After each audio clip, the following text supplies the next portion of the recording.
Maestro from Pretoria. Is everything all right? People talk, say things. Hello? Why didn't you tell me it was out of order? I suppose you think that's funny. I'm not allowed out the front door. Who says you weren't? Them. Who? Them. It was terrible out there. I could hear breathing. We told you. Are you worried about the man? They hate us. That's the truth. They want to kill and torture every one of us. You can see it in their eyes. Come now, Frederick. Do you dream about unholy things? I really don't like what's going on here. There's something wrong, and that's a fact. Wait. What did you dream last night? This manifestation of evil. You must be delivered from evil.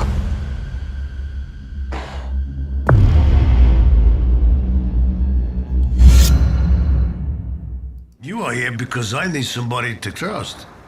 I ain't forgot the time you helped me out in the past. Though maybe you didn't know it was me you was helping exactly. Nobody inside the outfit can be trusted with this. I need somebody from the outside. I'm not following you, Al. When I heard what Frank's planning, I said word to him. You can't do this, Frank, I said. You gotta find a better way, Frank. And you know what he says? Through that lawyer he is. You're inside, Al, and I'm out of here handling things now. That's what he says. You know what Frank's planning? No, Guess. I can't. No, really. Take a shot. Guess. Gang war? He hit Newberry already. Yeah, you can kill somebody time to time. If you don't do it on no big scale or make a habit out of it. But there's some people you just can't hit. Such as? Such as the mayor of a big city. What? Cermak. Frank's gonna hit Cermak. You're shitting me. I shit you not. What did I pay a grand to come down on the Dixie Flyer to tell you my life story? I saw Nitty in the hospital. He hates Cermak, all right. I guess it's possible he tries something like that, but it seems... Crazy? Not just crazy, Ella. Suicide. Observations with Robert Meyer Burnett. I've heard it said before, like, it was a very smart man named Robert Meyer Burnett who said the currency of our current age is authenticity. And it's so true.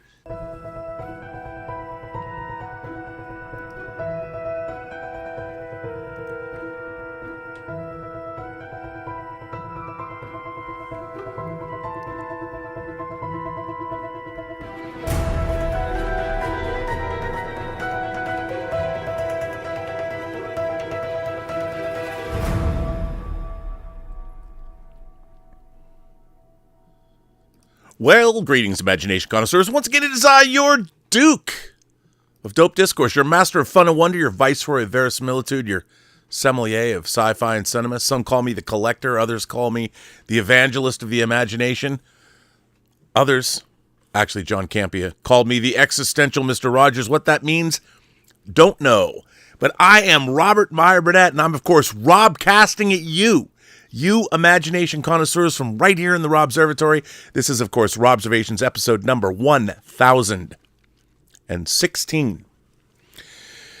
If you watched Let's Get Physical Media today, you will have already heard this, but I wanted to acknowledge the passing of somebody that was important to this channel.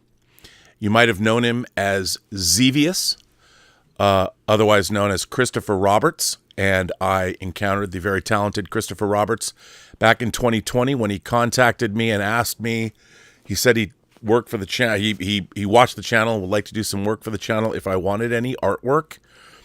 And he did. He actually gave this channel a bit of an identity. And, his artwork sort of became a big part of this channel.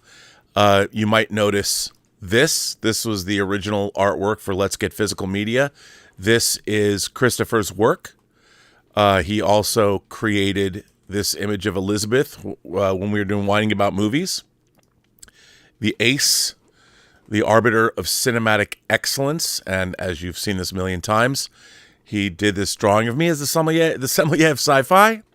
Of course, in my dress uniform from Star Trek, the original series. He did the Midnight Metal artwork of me and Dave Parker. And And he was a very, very talented guy.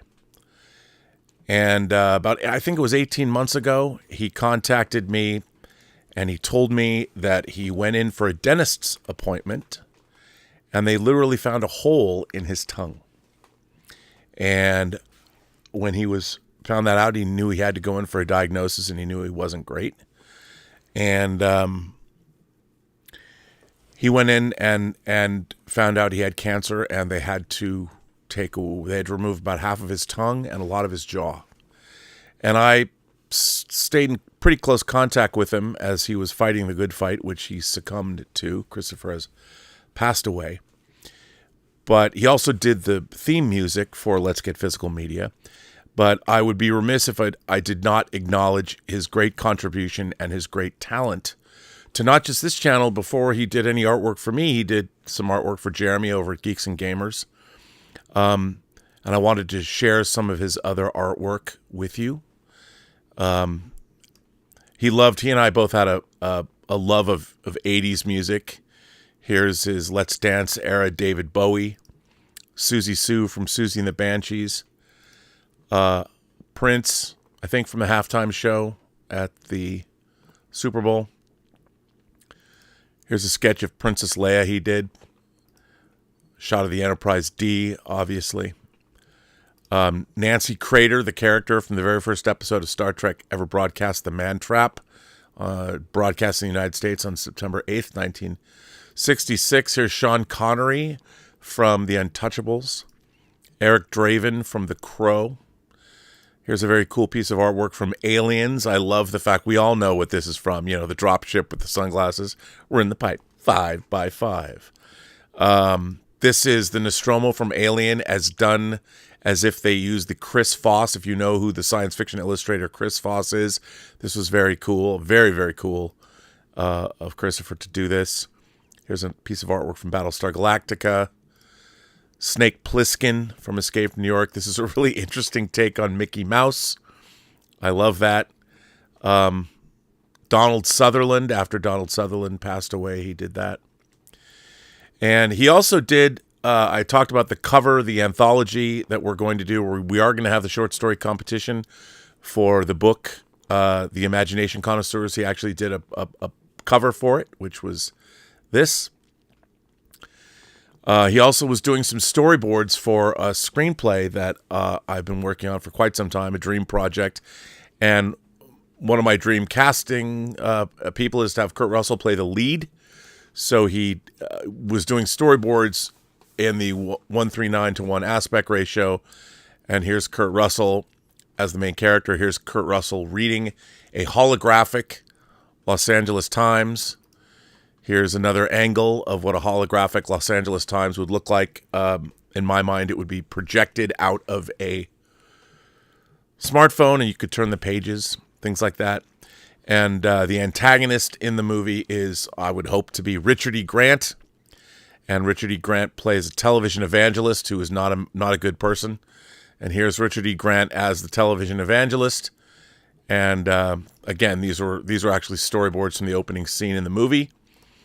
And here he's kind of showing his true colors. Here's another shot. And Del Amo, our main character, is watching him on a TV in a doctor's waiting room. And here he is on the screen, and they seem to be looking at one another. Here's another shot. This is all from the opening scene of the movie. And here's some more Star Trek artwork he did. Ilea, Uhura, Roller, and he had a really interesting style that I really enjoyed, and I will miss him. So here's to you, Xevious. I don't have any alcohol, but I'd pour one out for you. I hope you went into the great beyond. There's a hell of a band up there. I don't know who you're going to go see tonight, but here's to you, sir, and our friendship for 5 years, and all the tremendous work that you have done, not just for me, but for everyone. You're a very talented guy. And here he is with a girlfriend going to Europe. Here he is at Comic-Con. Here he is at the Tate. And here he is He said he was dressing for summer and dressing in whites, which he thought wasn't very good. He did Wilma Deering from, of course, Buck Rogers in the 25th Century, and there's some more artwork. Anyway, I basically barely held it together talking about him on Let's Get Physical Media this morning, but I figured I would honor him here because a lot of people don't watch Let's Get Physical Media, and I wanted to make sure that Christopher Zevius was honored. And his Twitter feed, X feed, is still available, and you can go see a lot of his great work. It'll be up there. He loved cats. Here's a piece he did with cats. So I would recommend everybody go look up Zevius and see his remaining artwork. And, you know, being on this show and having done this, my 10th anniversary for YouTube will be celebrated in April. There have been people that I've known that have come to my channel and they've passed away. Another person who has passed away, who was very active on this channel, was Mark Chure, that I met via Collider at first. He was a big fan of Collider Heroes, and then he started watching this channel. And it was interesting because he was a conservative guy. And he said that he felt that even though he was conservative and Republican, he always felt that he was welcome here. And I said, look, you know, I hope if nothing else, this channel is here for discourse. And I've made no secret of the fact that I'm a classical liberal, left-leaning, who has always voted Democrat. Those things are always in flux, especially lately. There's like a lot of other people, have felt abandoned by the Democratic Party over the last 5 years or so. But either way, it's an interesting political time to be in. But Mark Chure, after he passed away, his sister contacted me, and he had drawn this. And that's why I use it in the beginning of every show, is because he had drawn this of me, and his sister found it amongst his things after he passed away. And I've experienced this to be in the fan community. I mean, I've been active in fan circles my whole life, but really I've been going to Comic-Con since the late 80s. And we do a panel that ended Comic-Con every year called Starship Smackdown. We've been doing it since 2002. It's ended Comic-Con every year other than the pandemic years. And there was an older woman that used to come to see our panel. And I was like, why did she come to our crazy Starship Smackdown panel? But she did. And she came many, many years. And then one year she just didn't come anymore. And, you know, I'd like to think that she's still out there somewhere. But, you know, when you do things like this, people, a byproduct of being on YouTube that I don't think many people really talk about, is that you develop friendships. And you develop even though they're only online friendships, you get to know people over the years. I mean, there have been members of my channel that have come and gone. I know about their kids have grown up, you know, gone into the military, become Black Hawk helicopter pilots, and you just don't know. And it's when people pass on, it's a very strange thing. I don't think we've come to grips. My former sister-in-law passed away. She worked for me. She was my assistant. And I didn't take her voice off the answering machine at work when I had my company. It's a strange thing. Anyway, here's to you. Christopher Roberts, a.k.a. Zevius. You can go check out his work. And I shall miss him. That said, also, True Noir will probably have episode 7. We skipped a week again. Episode 7 will be coming out this coming week.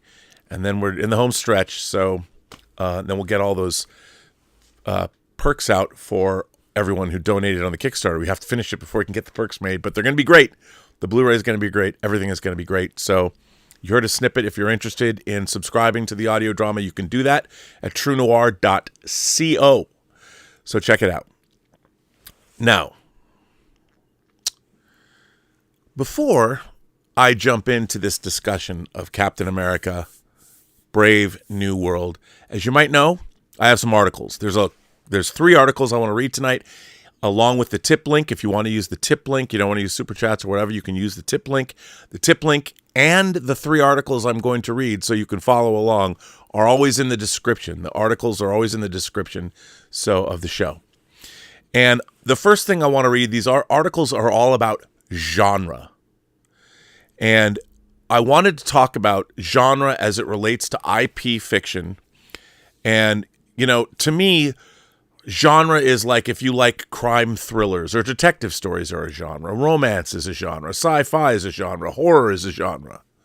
Superhero movies are a genre. And within the MCU specifically, they have been playing with other genres within using, for instance, the reason I love Shang-Chi as much as I do, a lot of people don't like it, is because I liked Asian sword and sorcery movies, wuxia movies. You know, not just Crouching Tiger, Hidden Dragon, but, you know, Zoo Warriors, The Magic Mountain that Big Trouble in Little China was based on. I grew up watching those movies. I like the fact that Marvel did one of those in Shang-Chi. Would I have preferred the Bruce Lee meets James Bond, Doug Mensch, Paul Gulacy version of Shang-Chi? Probably, but I understand why they went with the other one. More of a wuxia, more of a later version of Shang-Chi than the early version of how the character was originated. Captain America, the Winter Soldier. We all know it as being part of, it's a 70s conspiracy thriller, or it took a lot of cues from being a 70s conspiracy thriller, even to the point of hiring, of course, Robert Redford, who was in one of the great 70s conspiracy thrillers of all time, 3 Days of the Condor, with Faye Dunaway, that I recently rewatched in 4K. It's still a great movie. And it truly is. And Max von Sydow, man. Wow. And then, of course, Robert Redford was in All the President's Men, a movie about the Watergate break-in and Woodward and Bernstein exposing those responsible. So getting Robert Redford involved in Captain America, the Winter Soldier was a huge coup. And I think a lot of people think that Winter Soldier is top-tier Marvel. I certainly do. And which makes a lot of the decisions and how Captain America Brave New World came out perplexing to me on a number of different levels. But I'm going to get to that shortly. So what I'd like to do is first read this first article that I found. And just to give us a framework. So if people want to know, well, what do you mean by genre? I found this article. It's great. It was written by Jocelyn Chase, and I don't know what date. It's from the Right Practice website.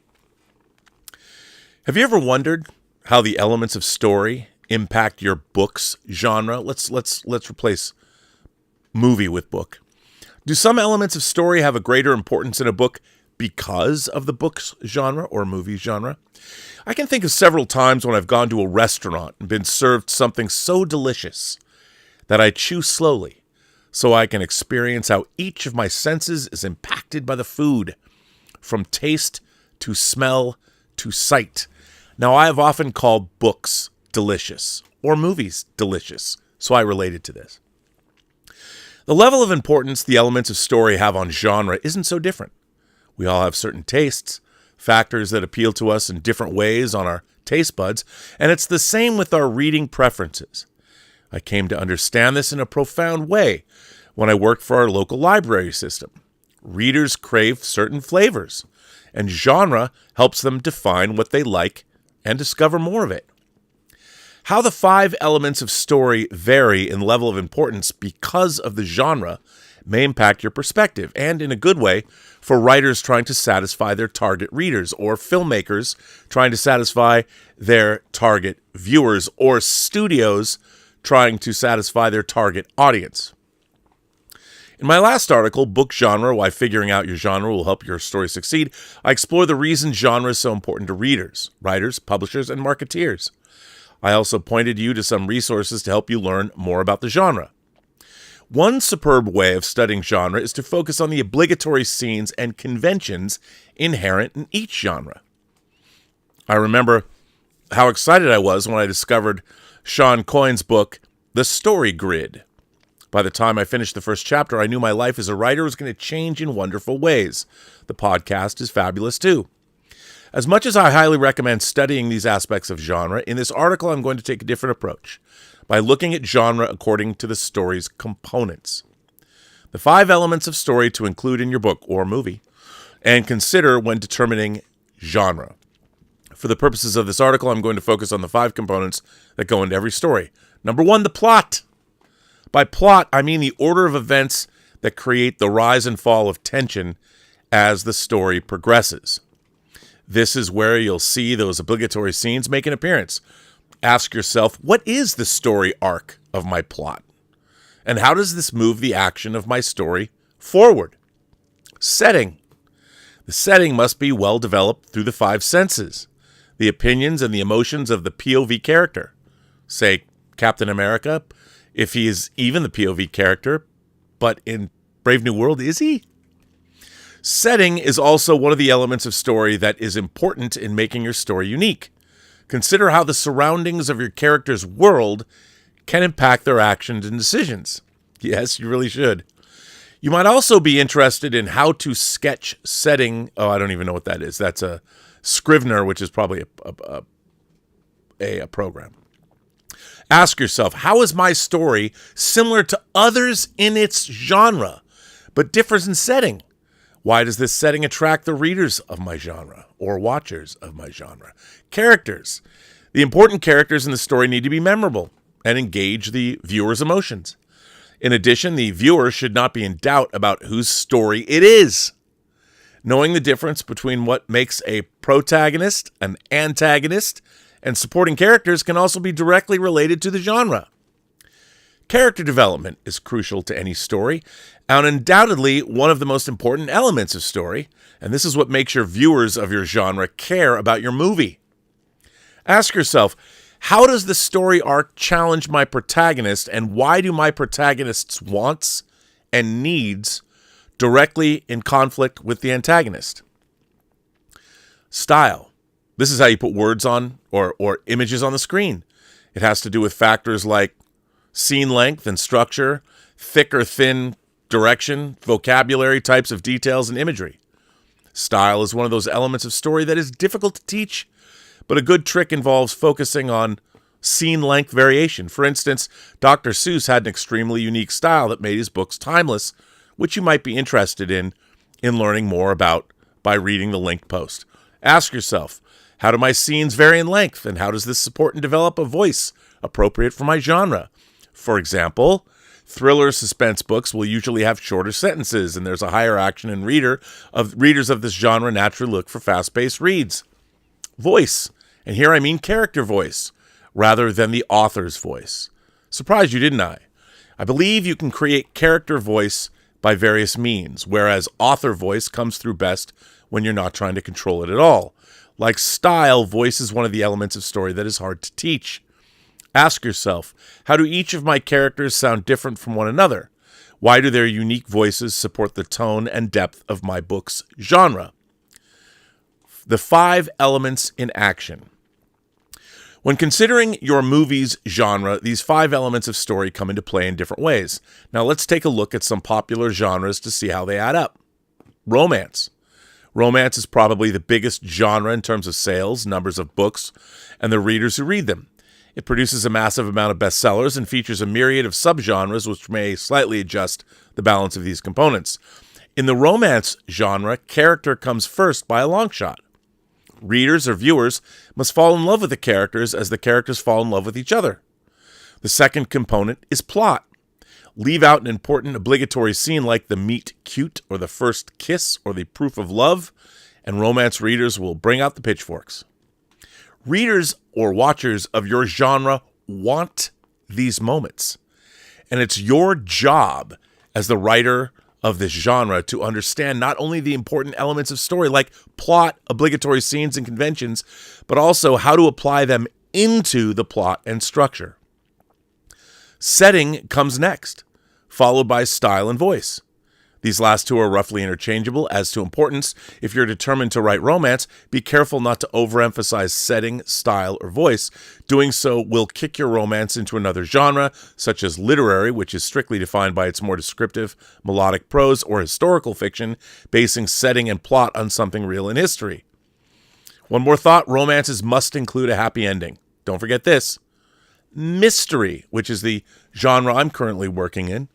Even though I'm not making a movie, our audio drama is 5 hours long and 10 chapters, which you can go get at truenoir.co. Like in romance, luckily I didn't have to write it. Max Allan Collins wrote it and gave me a great script. I just had to make his script, which he wrote based on his own novel, True Detective. Had to make what he gave me great because the script was already great. But he understands genre implicitly. and explicitly, and every way you can understand a genre. Max Allan Collins understands, especially the detective genre, probably better than anybody I've ever met in my entire life, because he will tell you he learned from the best. Like in romance, character comes first with mystery. It's a critical component as the character and reader work closely together to solve the mystery. Setting comes next and includes the crime. You must pull the reader right into the story with sensory detail, opinion, and emotion. All of these are clearly defined by the genre's target readers, all of whom are expecting a certain edge and suspense while unraveling the why of the mystery and the crime. Keep in mind this for Captain America. The plot in a mystery is also hugely important because that's where most of the clues are laid out. Voice and style can be almost neutral, kept very low-key depending on the subgenre of the mystery. The ending must provide a solution or at least a satisfying resolution to the crime. The thriller. Thrillers live and die on style. That's number one, and encompasses the pacing necessary in a successful thriller. Next comes plot. Most thrillers incorporate an intricate plot with lots of danger, but ensure that the good guys win in the end. Character, voice, and setting hold roughly equal positions of importance and can be tweaked up or down according to preference, as long as they don't overpower style or plot. Then there is fantasy. As you might guess, the number one component of fantasy is setting. The story takes place in a made-up world, and pulling the reader into that world is all important. In positions 2 and 3 are plot and character. You can bring these two elements of a story up or down as you please, but never elevate them with a higher importance than the unique, fresh contributions to the setting to the story. Style is important, but not critical, and the voice can be kept neutral or not. But if you want your book to sell, you should make certain that the good guys triumph in the end. And then science fiction. As in fantasy, setting is the most essential component of science fiction and can include style in a way. Again, you are pulling the reader into a strange new world, and that setting is crucial to the telling of your story. Next comes plot. The mechanics of that come into play and drive the story forward. Third is character, followed by the voice in fourth place. These are notable elements of story in science fiction, but support the setting and plot rather than dominate the story. So, all of those things came into play in Captain America: Brave New World, and none of them were effectively realized. And for me, I found Captain America: Brave New World a succession of scenes that I enjoyed, a little bit. There was things, I enjoyed watching Falcon talk to Thunderbolt Ross as the new president of the United States. I enjoyed Anthony Mackie as an actor. I think he's a great performer. I liked Harrison Ford in gruff, get off my plane mode. Older, grumpier Harrison Ford, who's now the 80-year-old president of the MCU, United States. But none of it held together for me. And watching Brave New World was one of the most, of all the Marvel Cinematic Universe movies, it might have been the most disappointing to me because I had expectations for it that not only weren't met, but were failed. The movie failed itself. And first and foremost, here's the thing. If you look at the people that were involved in making the Marvel Cinematic Universe, if you go back to the very beginning, and what I don't understand is Captain America: Brave New World is the 35th Marvel film. That's not including the TV shows. The 35th Marvel movie. And by the way, it looks like for the 4-day weekend, it's going to open worldwide to almost $200 million, which is definitely a robust opening for the film. And I'm happy. I never like it when a movie that costs a lot of money bombs. I don't like that at all. I especially don't like it when there's a series of films like the MCU that I have adored for a substantial portion of my life. We are now 2008. How many years is that? We're now 3 years away from the Marvel Cinematic Universe being 20 years old. So we're in year 17 now. I like the MCU. I thought the Infinity Saga, for the most part, was one of the most successful series of science fiction, fantasy, superhero movies of all time. And obviously, I think a lot of us did, because the average box office gross of those movies was $1 billion each, spread out over 23 movies. I mean, obviously, when movies made $2 and almost $3 billion, that averaged out to $1 billion a movie. The most successful franchise in Hollywood history. Now, if you go back to the first Iron Man, what is that movie about? It's about Tony Stark. He's on camera almost the entire film. Robert Downey Jr. is in just about almost every scene. And I've talked about this many times before. It's a simple story. It's a story of a man who has a change of heart, who comes to realize, after confronting not only his own mortality, but his own mortality brought about by the very weapons that he himself is responsible for making. That's his company and his family's legacy, and it almost took his own life from him. And so Iron Man 1 is a superhero movie, an origin story, a man with a change of heart story, and of course, it's also got an antagonist who was a mentor that later becomes an adversary. And Iron Man 1, because of its simplicity, works wonderfully well. And if you go back and you watch that film, it works even now. It's surprising just how well it works. So to me, the template and remember, it's a superhero story as well, but it takes all the elements of why superheroes have had enormous appeal since superheroes were created in the 30s, why they continue to endure. Right there. And the three foundational MCU movies all do the same thing. Character, character, character. Captain America, the First Avenger, character. Thor, character. Different kinds of characters, yes. But the story focuses squarely on those characters. The story comes out, we see the story through their eyes. We follow them as they participate. That, to me, is what makes a great film. A great character in a story that's well told. The first problem that I had with Captain America: Brave New World is, who is this movie about? It's not about Anthony Mackie's Captain America. It's not about Sam Wilson. Sam Wilson is moving through someone else's story, which is the story of Thunderbolt Ross.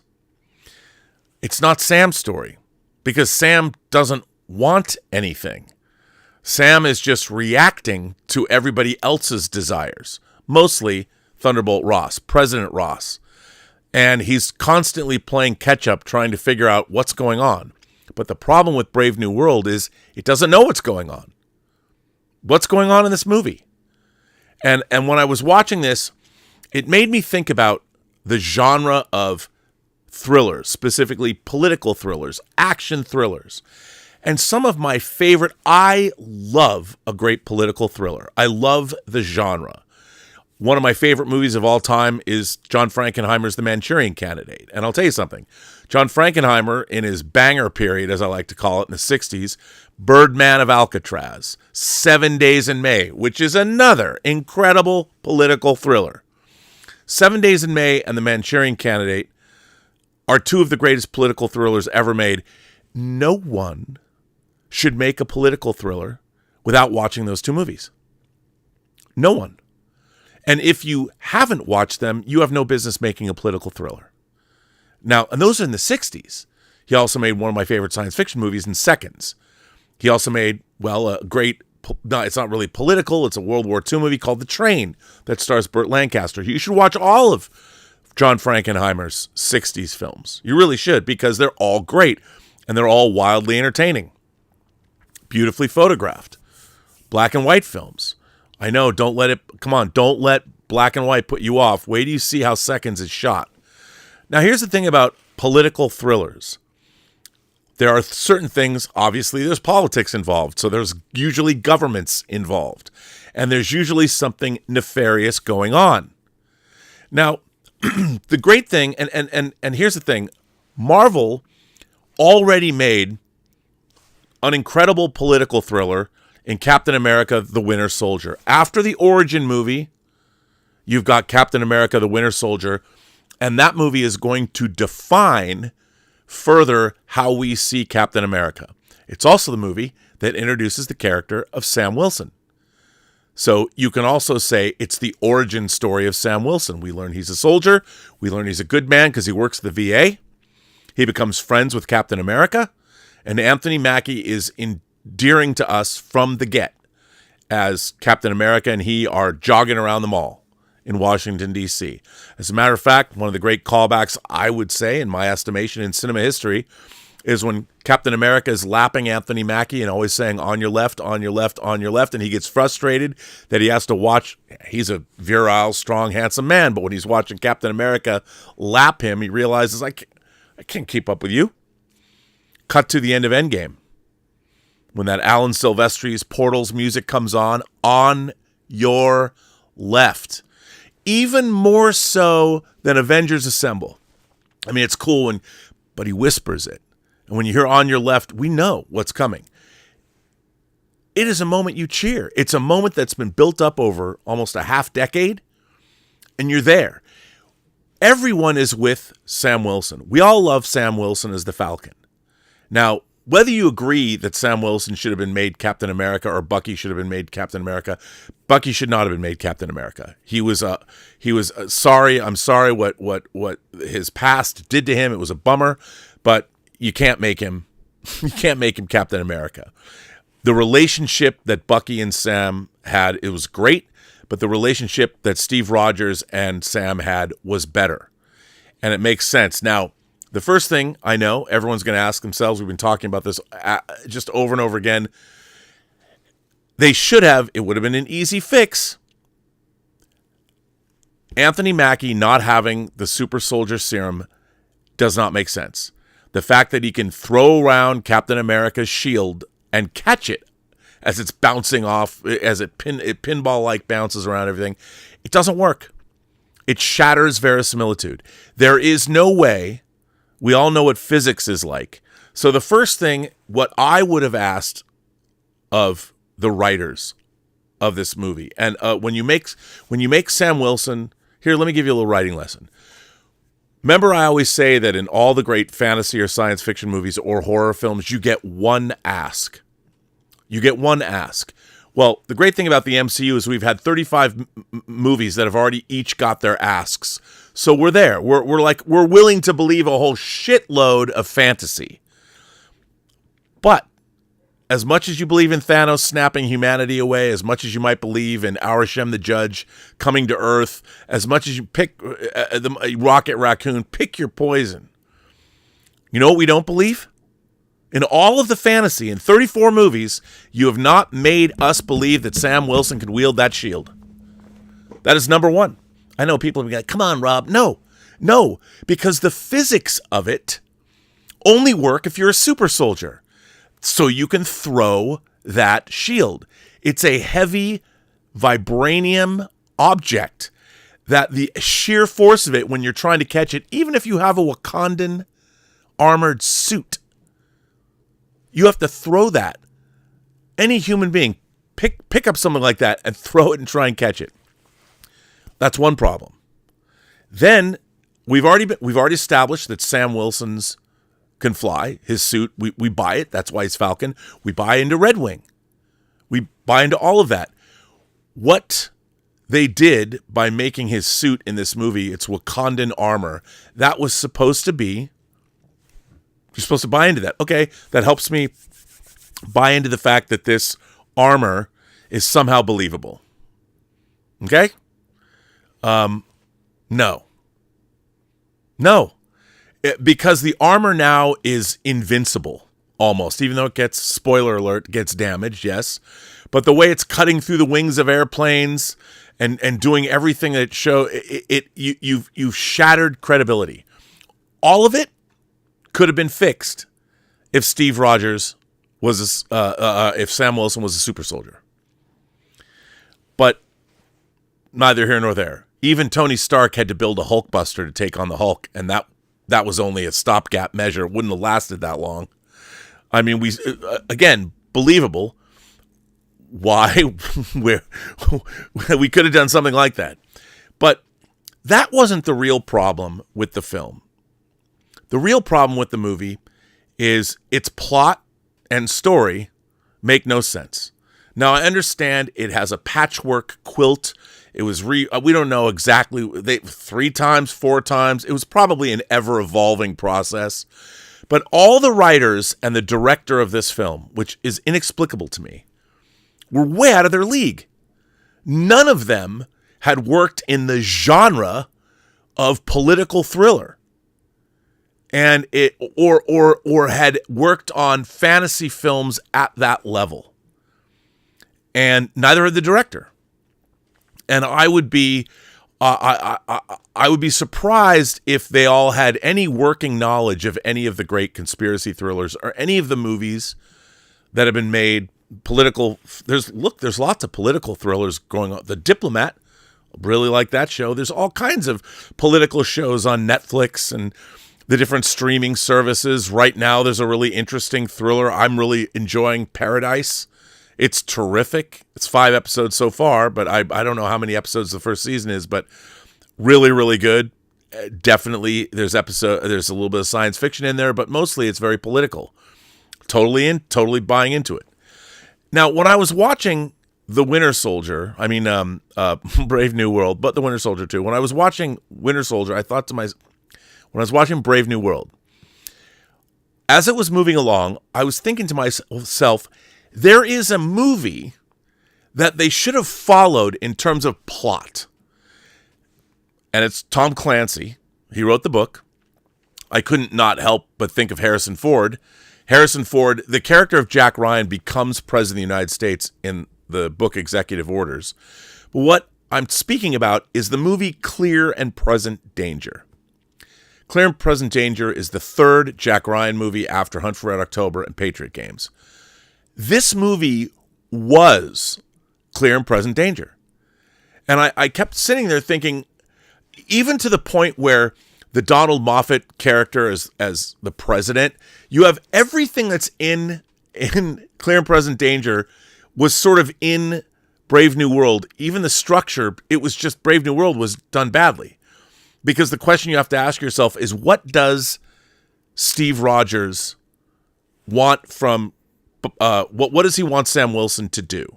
Stand up for the ideals of America. Stand up for truth. Stand up for everything that Steve Rogers, stood up for when he was a kid.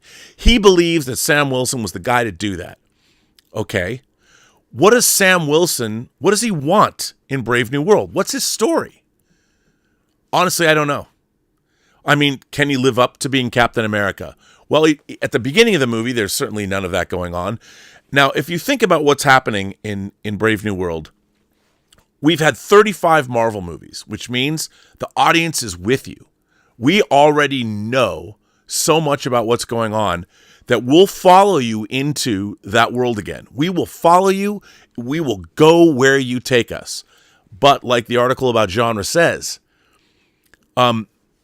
you better have your P's and Q's right. You better have your I's dotted and your T's crossed, because we're believers and we've been there for 35 effing movies. The 35th movie just released. I was there opening night, sitting in the theater with my popcorn. I took Sophie with me, Elizabeth's daughter, and she, by the way, loves the MCU and did not like this movie at all.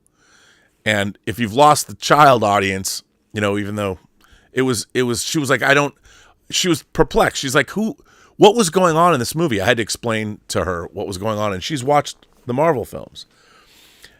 Now, here's the thing.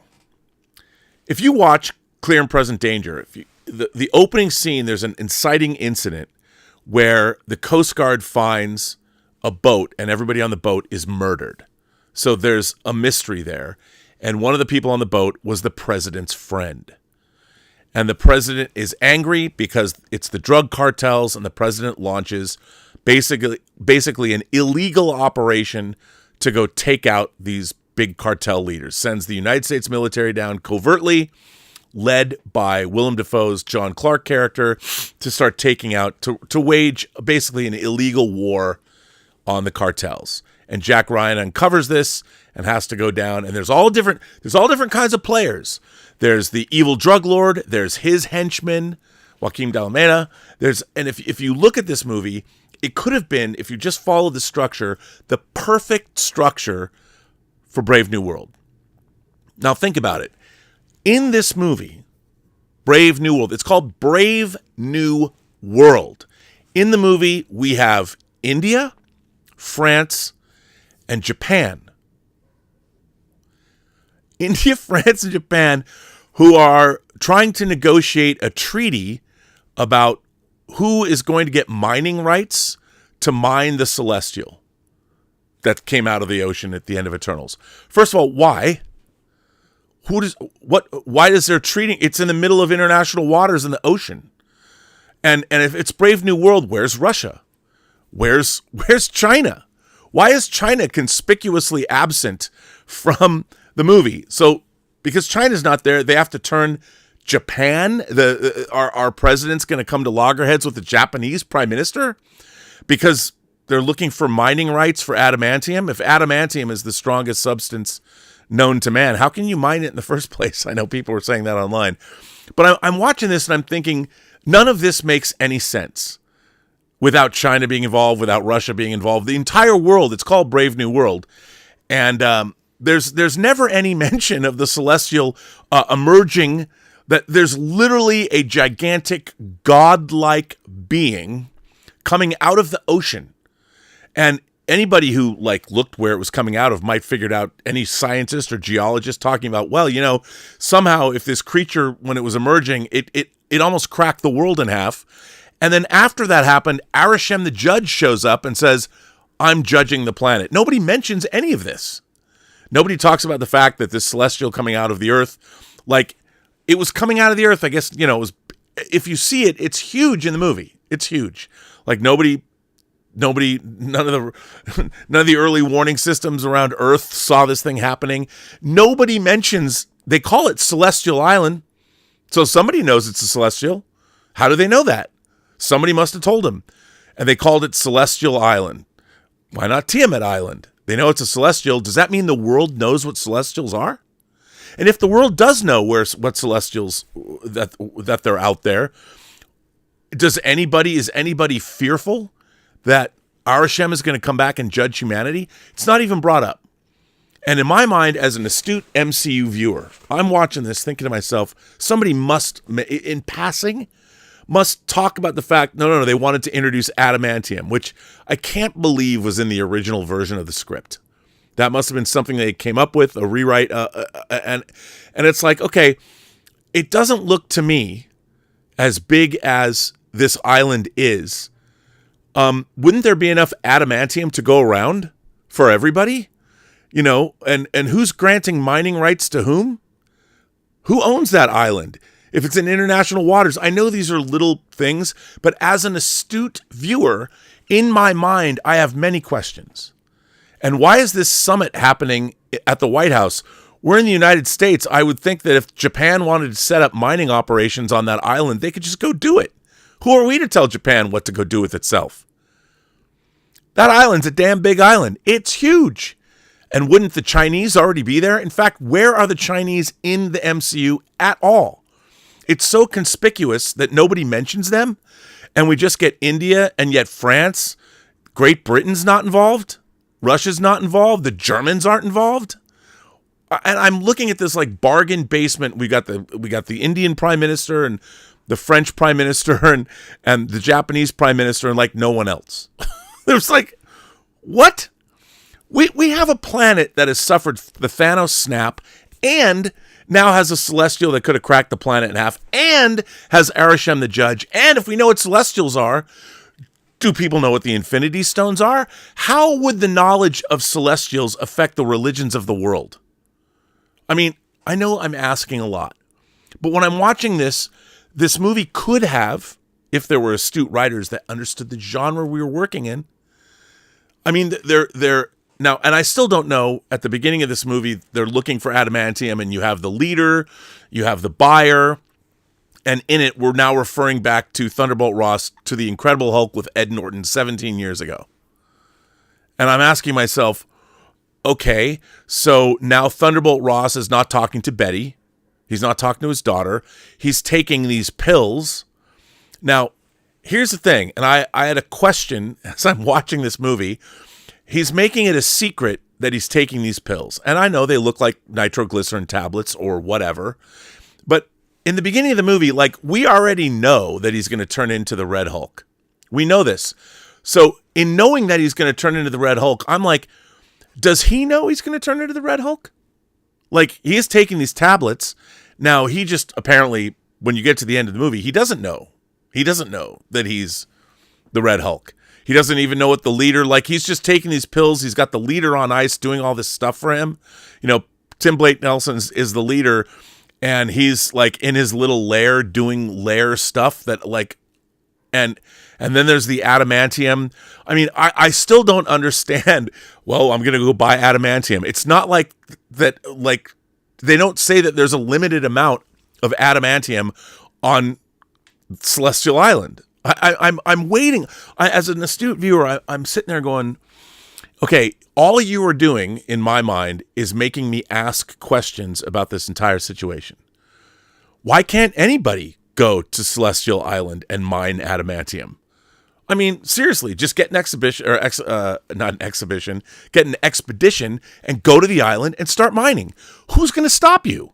It's not like there's a standing army on Celestial Island that's huge. Wouldn't it belong to everyone?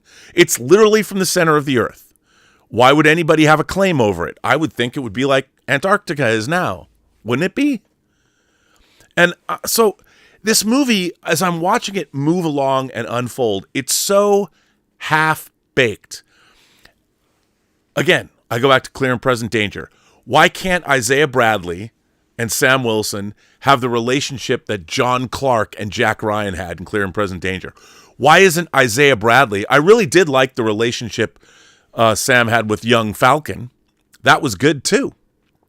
You know, all that stuff was great, but the thing was, these characters have no idea what's going on. It's like, I want you to lead the Avengers, Sam. Well, that's a movie unto itself. You do? We're going to rebuild the Avengers? Why is that even a part of the movie? It's never really addressed again. What Avengers? Who are they? You want me to rebuild the Avengers, President Ross? Which Avengers are those exactly? And why is that part of this plot? What does it have to do with what's going on? I mean, and Giancarlo Esposito, it's like all this stuff is happening and none of it matters. None of it has anything to do with anything. And I kept thinking, I know it's all patchwork and you're trying to follow all this stuff, but all you had to do was make the movie about what Sam Wilson wants. What does he want to do? We know it's really about what Ross wants. He wants to talk to his daughter. That's an ongoing plot thread. You know, and then what does the leader want? The leader wants the president to Hulk out. Why? I mean, the world already knows. We've got Hulkling, we've got Hulk's son, we have Hulk, who's saved the world, part of the Avengers. We also have She-Hulk, who's apparently a lawyer. So why is being a Red Hulk bad? Like, wouldn't President Ross, I mean, okay, they make him angry and he hulks out, but we've seen that the Hulk can control, like when Banner first became the Hulk, we saw back, if you go to the Ed Norton movie, yeah, he fought the Abomination and destroyed Harlem. But I'm like, is that what the leader wants? He wants the president to Hulk out. I would think that if the president can be a Hulk, that would be a good thing, especially if he can control himself. But apparently he doesn't know he's going to Hulk out.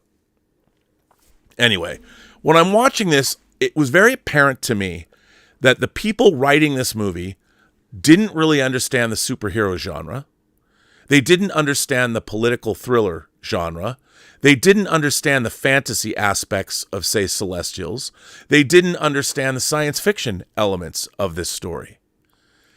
And I'm kind of like, well, why were they hired to write it? Now, you could be cynical or you could be very topical and say, well, you know, obviously because Anthony Mackie is an actor of color, they had to get people involved that were also writers of color, I guess. Black writers, which is fine, but it's like, you know, Alexander Dumas wrote what? You know, it's like you can find people that understand genre. And I'm watching this movie going, has anybody who's making this movie, have they ever watched any of the political thrillers that have been made in the last 50 years? I mean, literally there's 10 you could watch. Definitely watch The Parallax View. Definitely watch 3 Days of the Condor. I'd say watch Marathon Man. Watch All the President's Men. Watch Manchurian Candidate. And you could watch both versions. You could watch the one with Frank Sinatra and Lawrence Harvey, or watch the Denzel version. You can watch that if you want to. I mean, hell, even the Reacher political thriller, you know, I mean, the series and the movie. And I'm just watching all this and I'm thinking, how, even though it's a patchwork quilt of stuff and they had to try and figure it all out, how does this happen? It's 35 movies in. You're 35 movies in. You already made Winter Soldier. You've already made all these movies that work. Why don't you just go back to the beginning? Why aren't you looking? And also, why don't you hire a classical director like Kenneth Branagh? You know? I mean, you can't get Alan Pakula and you can't get, you know, Sidney Lumet and you can't get John Frankenheimer, but you could go and find somebody that's politically thriller inclined. You know, I just don't understand. I'm watching this and it was just gobsmackingly awful, this story. The scenes were fine. The actors are doing their best. Actually, I thought the cast was pretty good. But it's just you're giving them nothing to do because you don't know who the characters are. You don't know what they want. You don't know what they're supposed to be doing. And it makes no sense. And then you've got Sabra, the Israeli superhero who they never mention where she's from. She's just a black widow who's 5 feet tall. And you're supposed to believe she can beat people up. And I watched this film and I wanted to love it. And I just genre people. And it made me start thinking about all the IPs that we're complaining about, whether it's Doctor Who, whether it's Rings of Power, whether it's the MCU or Star Wars. And I got to thinking, and I was like, you know what? The problem, I think, is, well, it's a big problem that everybody is putting their agendas before their story and characters. But I honestly think that one of the biggest problems, like Star Trek is a genre unto itself. Doctor Who is its own genre. Lord of the Rings, Lord of the Rings founded a genre. It has a lot in common with things like Wheel of Time and a lot in common with things like the Shannara series. But it made me realize that I think the biggest problem is that we have creators working on these IPs that don't understand. They're not well versed in the very genres they're working in. And because what they're trying to do is, here's the thing. Buffy the Vampire Slayer, I'm always talking about how Joss Whedon, it's no mistake that Joss Whedon made Avengers and Age of Ultron, but the thing about Buffy the Vampire Slayer is the horror genre, it wasn't about that. It was a relationship show. It was a high school show. And if you look at the genre that it works in, which is high school relationship drama with the extra added veneer of horror, the show is never about the horror. The show is about the characters' relationships. And the thing about that is, that's something that a lot of writers, I get it. The horror will take care of itself, but I'm going to write a story about young love, but I'm going to have a love triangle with 2 vampires and a slayer, so they can do that. Or I'm going to, what happens when 2 superpowered women fall in love, or that kind of a thing. It's not about the genre. It's about the characters and their relationships. The problem is, when you're making a superhero story, you have a genre that you have to understand. A political thriller, genre tropes. The people that are writing this stuff are unfamiliar with the genres that they're working in. And we, who love genre material, are wondering why. We're left empty. It's like, wait a minute, don't you get this? Don't you understand? I always talk about how they've destroyed the character of Spock in Star Trek Strange New Worlds because they don't know Spock. They haven't watched the original series. So they don't know anything. What they're doing is they're writing a standard generic relationship show within a genre series. And I don't know why I'm gesticulating so much, but it's so frustrating to watch. And I'm watching with the MCU is a genre. It's a genre unto itself. Yes, it's made up of many different genres, but it did such a great job of navigating all of its genre elements for the first 23 movies. And yet, the people that they've been hiring since, why was James Gunn a great hire to do Guardians of the Galaxy? Because he understood the genre that he was working in. He also understood character interaction, but he understood how to do both. All stories are about great characters, but the great thing about, we love the genre tropes and we love the great characters. The people that are making all of these IPs are not fans of the genres they're working in. They make everything about the same relationship problems, whether you're working in Modern Family or This Is Us or whatever. They don't understand the genre tropes that go along with the very IPs that they're working within. Now, in the past, there have been gifted writers. Kenneth Branagh, for instance. I was talking about this today on George the Giant Slayer's show. Kenneth Branagh, in a stroke of genius, Disney hired Kenneth Branagh to direct the Cinderella live-action version with Lily James and Helena Bonham Carter, amongst other people. Kenneth Branagh understands genre and great storytelling. Where did he come from? The British theater. What was his first movie? His first movie was Shakespeare's Henry V. Henry V, which, the St. Crispin's Day speech, we few, we happy few, we band of brothers. He understands. It's the same reason that Nicholas Meyer was able, who had never seen Star Trek before, was able to make Star Trek II, because he's a smart man of letters. And he understood, okay, I'm working within this genre. I don't know anything about Star Trek, but, I get it. Like the Horatio Hornblower movies, he made it more nautical than maybe Roddenberry would have wanted. Kenneth Branagh understands how to work in genre.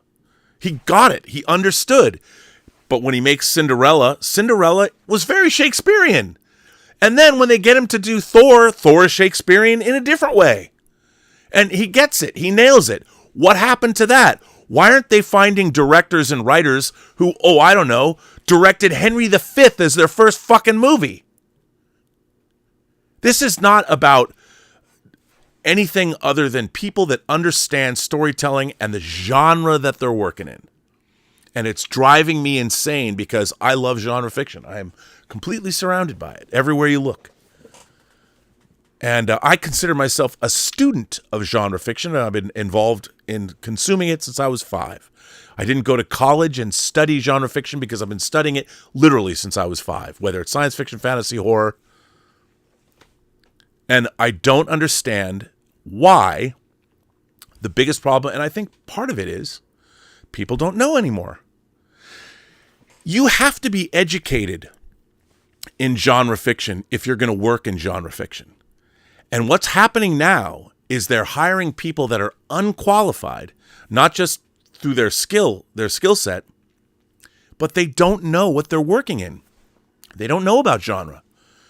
And it's very apparent when you're looking at these things because, listen, any genre writer worth their salt asks themselves questions. Okay, you're gonna make a political thriller about, first of all, there is a new metal. Let's just call it a new resource. It's a resource, whether it's nuclear, whatever. In the case of this movie, it's a new power source. It's the strongest metal in the world. We don't even know what they're going to use it for. It's adamantium. Wouldn't it be cool if it was adamantium? People probably, that's cool. It'll help us ease our way into Wolverine and the Weapon X program, whatever the fuck they're going to do. I don't know. Nobody thought about the fact that, okay, well, what are you going to use adamantium for? It's the strongest metal in the world. First of all, you didn't think that how much is there? Is there enough? Why don't we just parcel it out around the world? Why don't we just give every country whatever they need? Why don't we set up the United Nations of adamantium and you tell us what you're going to want to do with it? You don't even know if it's okay, well, you can make unstoppable tanks or missiles that can't be shot out of the air. But I mean, well, then we can build domes over the cities that can't be penetrated. I don't know why adamantium is important other than it's the strongest metal. What are you going to do with it? I don't know. You're not going to make and by the way, if you have adamantium, I mean, and it's there, if you can't tell the audience why it's important, it's not a good MacGuffin. You have to know, like, what is it? Why is it desirable? What is it we need? The Infinity Stones, we know if Thanos gets all the Infinity Stones, he'll snap his fingers and make half the universe disappear. We get it. You're right there. Like, I get it. I understand. No matter where you are in the story, you understand the stones. If he gets the stones, we're effed. We get that. That's what every MacGuffin has to be. In this movie, we're looking for the adamantium. The buyer is going to buy. What's he going to do with it? I mean, drugs we get.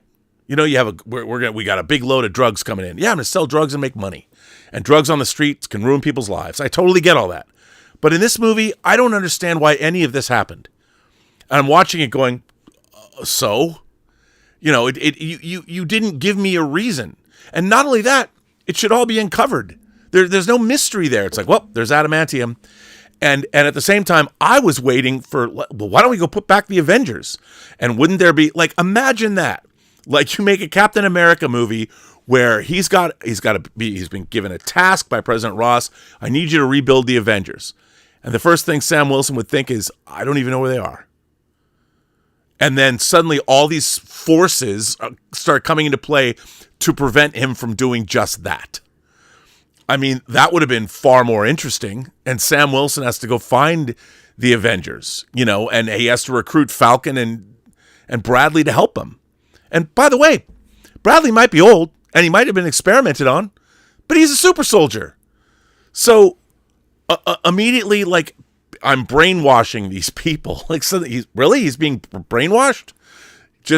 You just send a signal and you've got 5 people that you can brainwash on their phones immediately.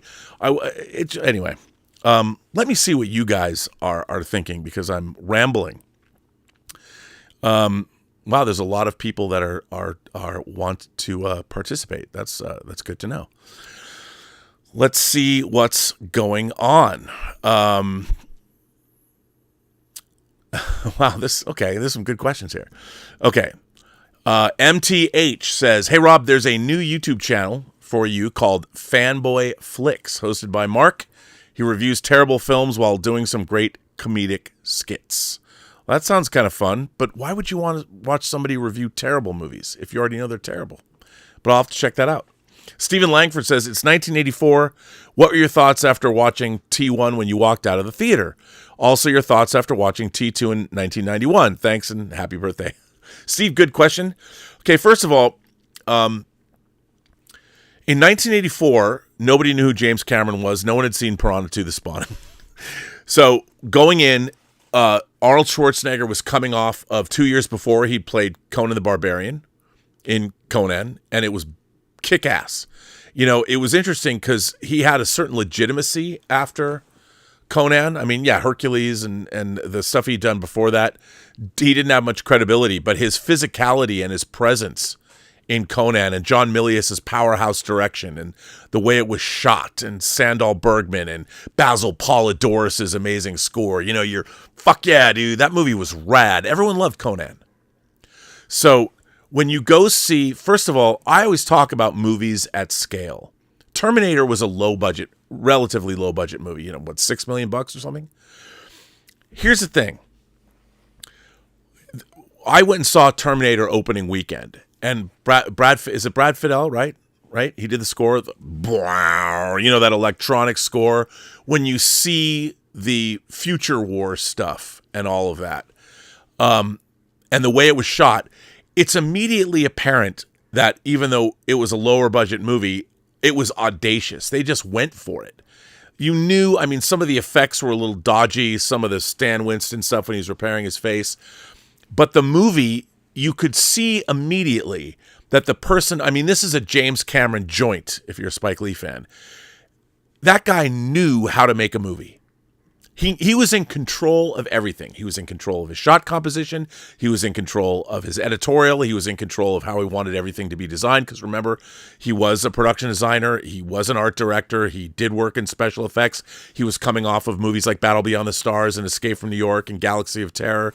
So he understood. He got it. But it was also, he had a vision. And when that movie was a revelation when you first saw it. Because there had never been anything like that. Even I could recognize, like, oh, that's a little bit of the soldier and a little demon with a glass hand or whatever from Outer Limits. But it didn't matter. There was such wit and intelligence behind Terminator. A true visionary was born that day. And you walk out of that theater, and it was kick-ass. Seeing Terminator was kick-ass. Now, you're asking about Terminator 2. Now, remember, Terminator 2 opens with the great Future War stuff and the Judgment Day narration and all that. And of course, the scene where Arnold first shows up and then you think he's going to take out John Connor, all that was great. Masterful.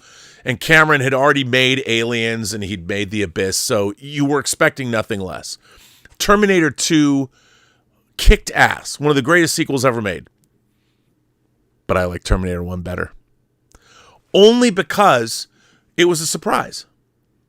And while I liked all the effects and all the action, it was really great, it didn't take me to, it wasn't Aliens.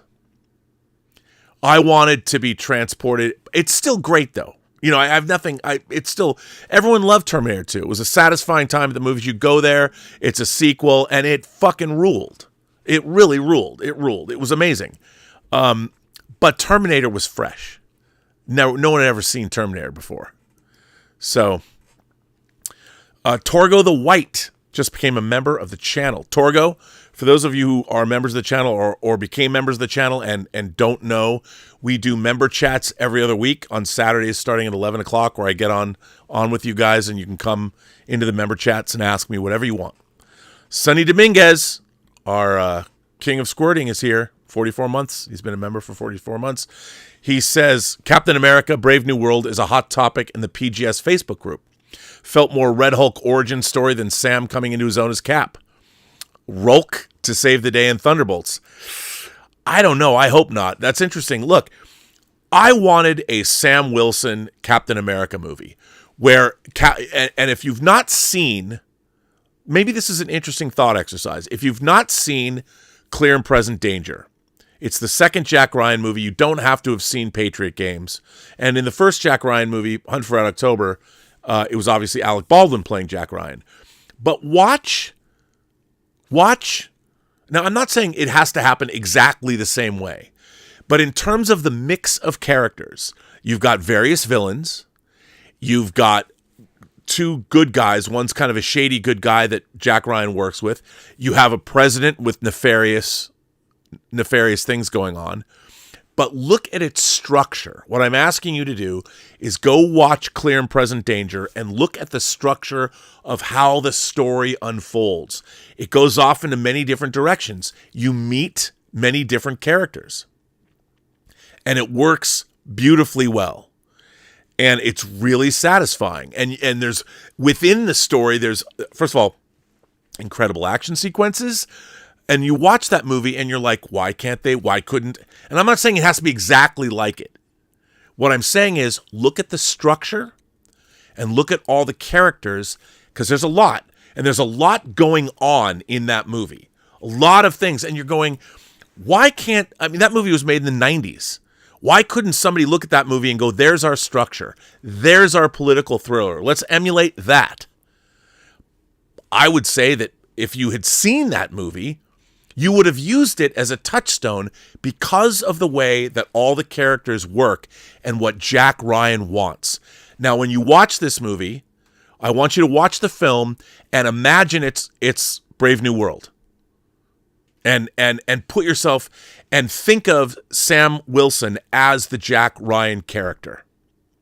And, you know, when you understand that James Earl Jones, Admiral Greer, was introduced in Hunt for Red October, he passes away, but you'll see what I mean. You'll see what I mean. iCritic, who's been a member for 22 months, says, I'm having a difficult time getting excited about Marvel movies when they've been so consistently okay for years. Even Deadpool and Wolverine had more references than a quality script. I totally agree. And why they're not hiring the writers that they need. Even Marcus and McFeely, we're only getting one half of Marcus and McFeely to come back. Marcus and McFeely wrote, they wrote Chronicles of Narnia, and I worked on Lion, the Witch, and the Wardrobe. But they also wrote Winter Soldier, and they wrote Avengers: Infinity War and Endgame. But now we're only getting one of them to come back to write Doomsday and Secret Wars. I mean, I don't know. Darth Plato says the next movie, Sam will lift Thor's hammer. Well, I don't know about that. Major Chai Chai gifted 5 Burnettwork memberships. Well, thank you, Major Chai Chai. Appreciate that. Is that Carnell? Carnell? For $20. Send in $20 super chat. Thank you very much. A Michael Bay Bad Boys style film with Rhodey and Sam teaming up as they struggle with leadership and attempts to reassemble the Avengers without Tony and Steve would have been preferable. Hell, they could have called it Armor Wars. That's a great idea. I mean, we don't even know what is Rhodey's status since they made him a Skrull in Secret Invasion. Who knows?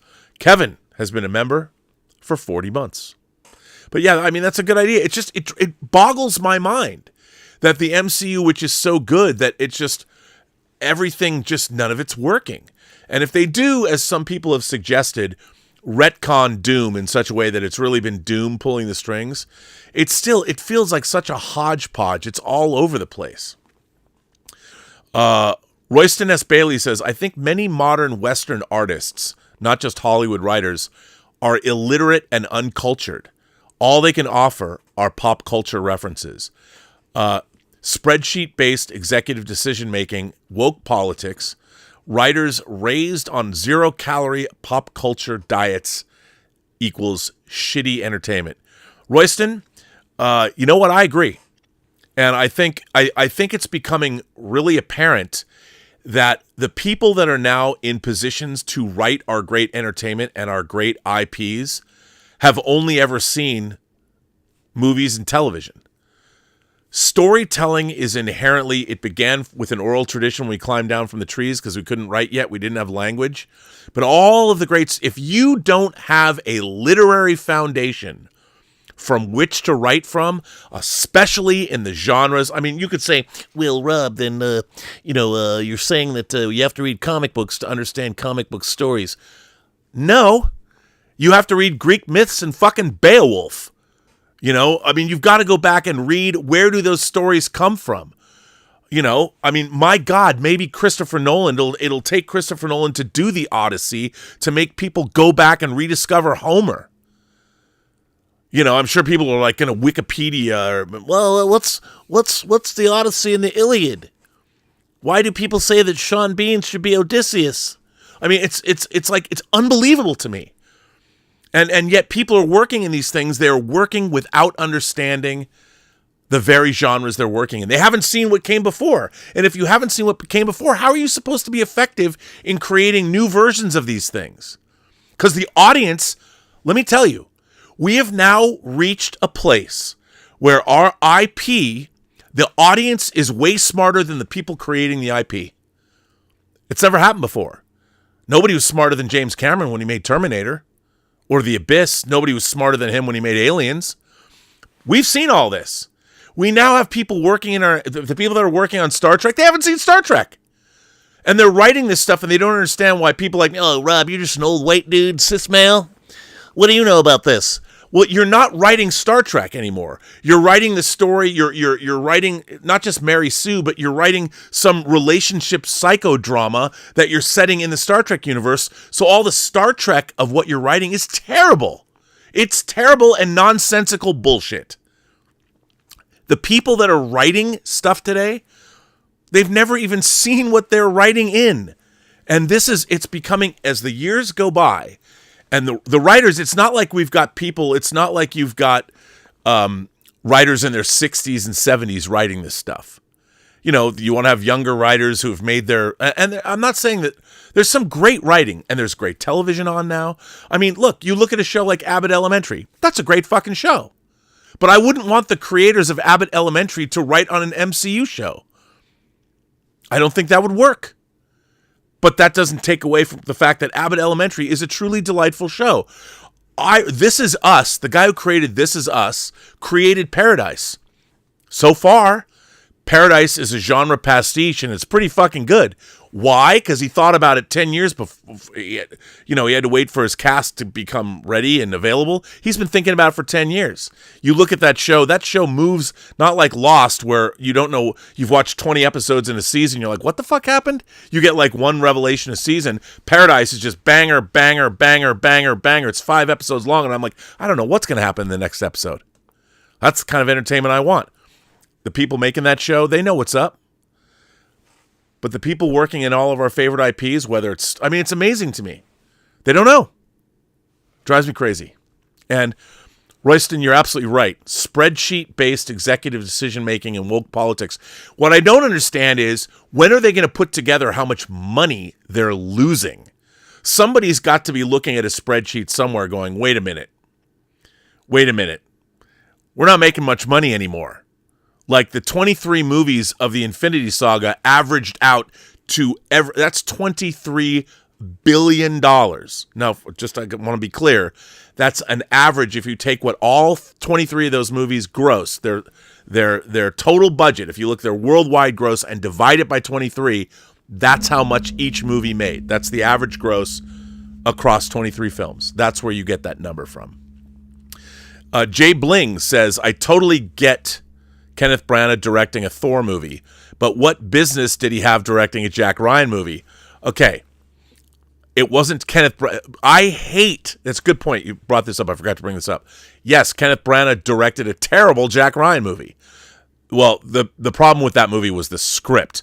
If you watch that movie, that's a movie where basically Jack Ryan is involved in shenanigans between a restaurant and a building on one side of a street and another side of the street. The opening is okay. But yeah, it's not great. It's not great. I don't know what business he had. He should have been. And the problem was not his direction. The problem was the script. But yes, it's a good point. And kudos to you for pointing that out. Royston S. Bailey says, artistic dark age, much knowledge destroyed. Yeah, we're there. Well, we're there because nobody's getting classically educated anymore. You read about kids in college aren't even reading whole books. I mean, I read a book, I've talked about this before. There's a book by Sinclair Lewis called Main Street that I read in high school that I still think about. It's basically about a woman who wanted to transform her small town. Didn't go well for her. I still think about that book. I read it in high school. And it still resonated. A whole book. I did not read the Cliff's Notes. I don't do that. And it's look, I've gone to many a meeting with development executives in Hollywood, and I think to myself, these motherfuckers don't know what I'm talking about. I'm referencing things, and they're just nodding. And I don't understand that, because as fans, it used to be that we would watch everything. I understand there's now twice as many or 4 times as much to watch than there was when I was a kid. And I do take heart in all the reaction channels. There's a lot of people going back and watching, like Popcorn in Bed, her and her cute friend, they just watched... What did they just watch? She just dropped a video. I love watching her respond because I look upon her as the every person, and the choices, the things that she's going to look at. It's really interesting to see her react, and she's got good taste. She might like things differently from me, but she's got good taste. John from New York says, "Evening, Rob. Do you believe that Marvel should recreate its story team that had led to the MCU's success and development?" God, please. Yes. 100%. Because their stories have been terrible. I mean, it's amazing to me to see how the mighty have fallen. And I will say this.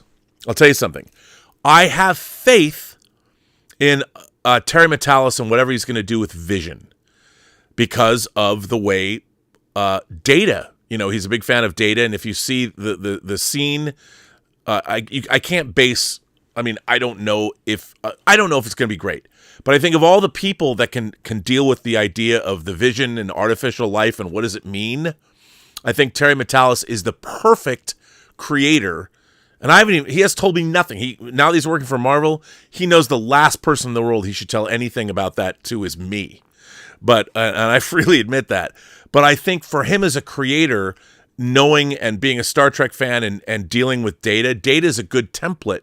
I mean, obviously Vision existed long before Data as a character, but the idea of an artificial, a mechanical being goes all the way back to Fritz Lang's Metropolis. I mean, hell, my grandmother, the first ballet I ever saw was Coppelia, which is basically about a doll coming to life, a mechanical creature coming to life. But yes, I think they do. I absolutely think they do. 100%. Now, let me look and see. It looks like people have fired in. I don't know if they fired in. Let me make sure I don't want to miss anybody's tip. 1001 Johnny sends in a tip and says, "Hey, Rob, I'm reminded of the conversation I had on Twitter and the topic of the MCU as a property of Disney was used as an example of how the MCU doesn't seem to have a solid worldview. Because there's no understanding of what normal life in New York City is." Okay, this is the thing that I was obsessed with, and I was talking about this before. 1001 Johnny brought me to the concept that there's a Japanese concept that game designers use, that storytellers use, of worldview. And the most important thing for Japanese creators is that the worldview be established first. And I won't get into it because it's a long, but the idea would be that J.R.R. Tolkien, which the Japanese cite as an example of this, created Middle-earth. So all the mechanics of Middle-earth are the mechanics of Middle-earth. Now, once you've established what your universe is, then you can put characters in that universe and you can have them do whatever they want, but they have to interact with the worldview that you've set up. And I think what 1001 Johnny has done is something I'm always banging on about, which is what is the everyman? Once you've had Thanos, once you've had New York attacked, once you've had Arishem the Judge and Celestials coming out of the water, what does the rest of the world think about all this? What does the everyman, what does the normal human beings of our world think? We don't know.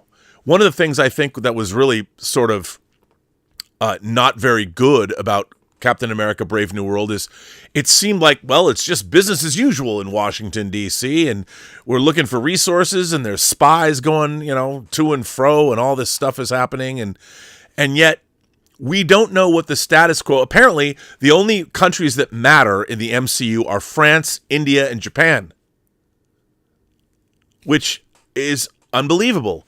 I mean, why do you make a movie where Sam Wilson is now wearing Wakandan armor and the Wakandans who make vibranium are not going to weigh in on what to do with adamantium? I mean, how do you not address that? Well, the Wakandans made this. Does Wakanda care? Does Wakanda claim any oversight over Tiamat?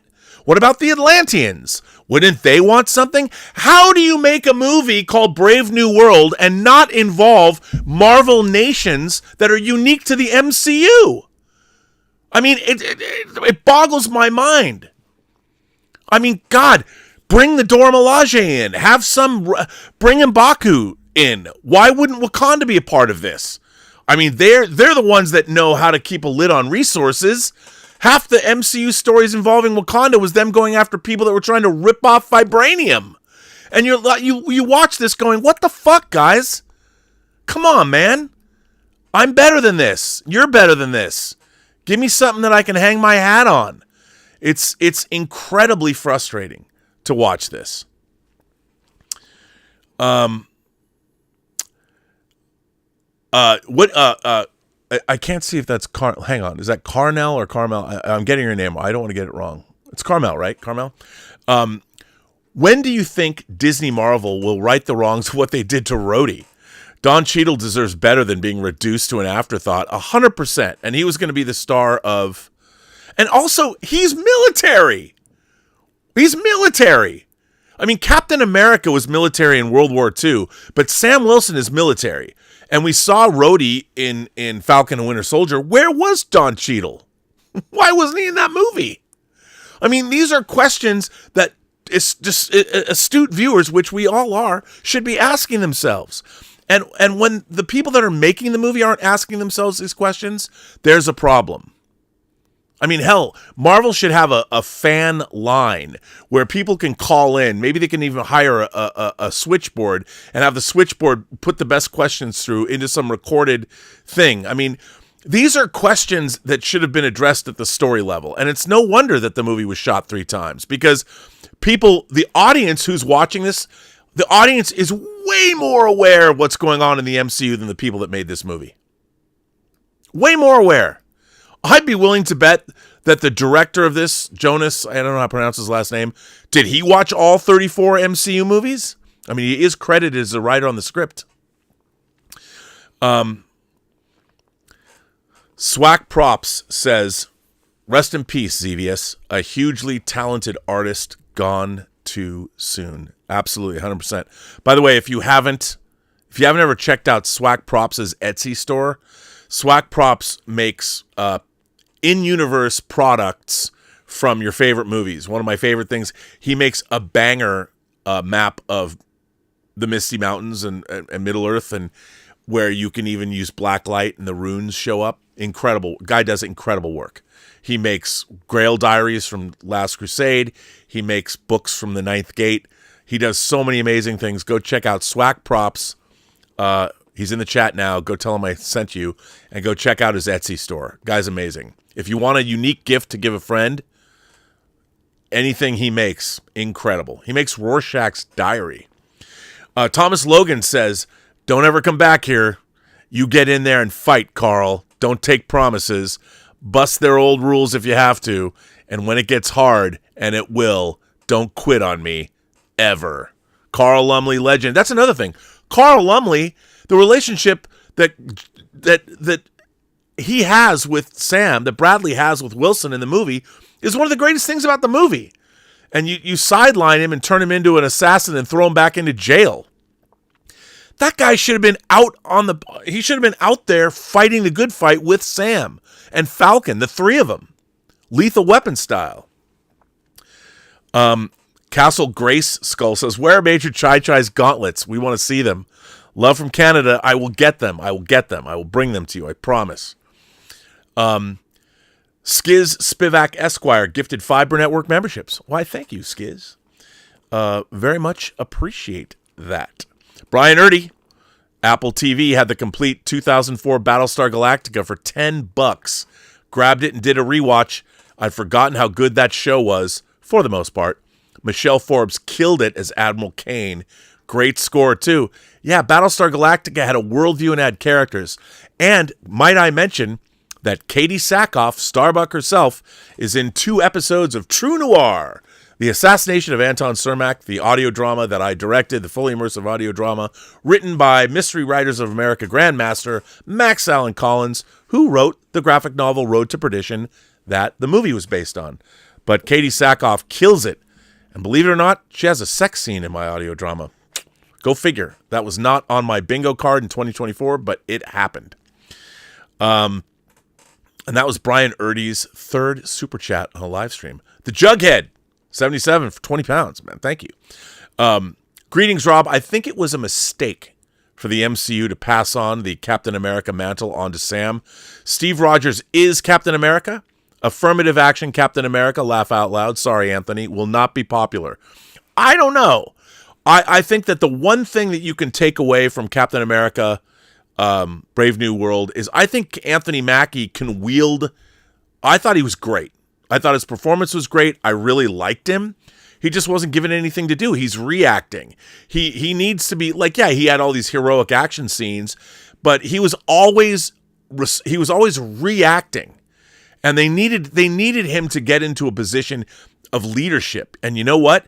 If he could have led his troops, meaning Falcon and the Captain America, it would have been great. Did I say Bartlett? Josiah Bartlett, West Wing president. Oh man, but yeah. Shatnerific says they're not going to watch 80 hours of television like Harv Bennett did. So what 2 episodes would you recommend? 2 episodes of which show? in terms of Star Trek, look, they should watch 80 hours of television. Look, anybody who's working in Star Trek should watch the original series. Not Next Generation, not Deep Space Nine. You should go back and watch the original series. That's what you should do. That is your homework. And if you're not going to watch 80 hours, then watch 40. And if you're not going to watch 40, the minimum is 20. And then go make your list, the best Star Trek episodes of all. But you're going to miss the meat and potatoes episodes, things like A Taste of Armageddon that everybody should watch. But, hey. The Jughead says, I will be seeing Affirmative Action Cap this Monday evening, and I will try to enjoy it. Love and respect from the UK, brother. Well, respect to you, Jughead. Listen, I didn't hate watching the movie, but it was just frustrating because it could have been so much better. It could have been so much better. A one-day story session could have made that script better. I mean, I know it was the culmination of different movies or whatever, but it was a bummer. Oscar Herrera says, I hope this is the last vestige of the Chapek era. Well, yeah. I mean, it's a bummer. It's a bummer. It should have been great. But hey, look, you know what? Despite my complaints with the movie, it's made $200 million this weekend worldwide. That's a great result. And I hope it makes money. I don't want these movies not to make money. I want Anthony Mackie to be a bankable star. Give him his... He gave it his all. He was not phoning it in. So, and to be honest, I liked his blue wingsuit, the Captain America. I like the white one. Major Chai Chai says, I'm looking forward to Chapter 7 of the audio drama. It's really good. There's courtroom drama in it, and then there's I think some of the best acting of the whole series. There's a succession of scenes with Nitty, with Uncle Louie, with Dawes, with Marianne, and with Marianne's father, played by Adam Arkin, which really, really good stuff. Razorburn says, opinion on Sid and Nancy by Alex Cox. I love Sid and Nancy. I love Alex Cox. I mean, his career, he didn't make a lot of movies, but Sid and Nancy and Repo Man are great. And come on, Gary Oldman. Gary Oldman as Sid Vicious is incredible. What an incredible, incredible performance. So yeah, I'm on board. I am on board. So Tack sends in a tip.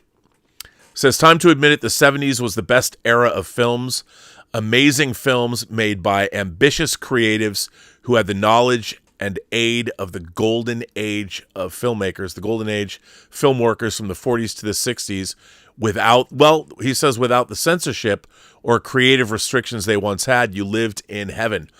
Yeah, I mean, I would say that. Look, I would say that the counterculture, the 60s gave rise to, obviously, Easy Rider, directed by Dennis Hopper, was one of those big breakthrough watershed films. But you had a lot of people that were...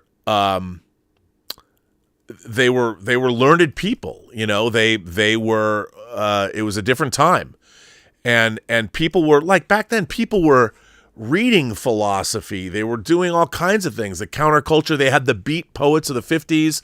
They had jazz exploding. Culture was everywhere.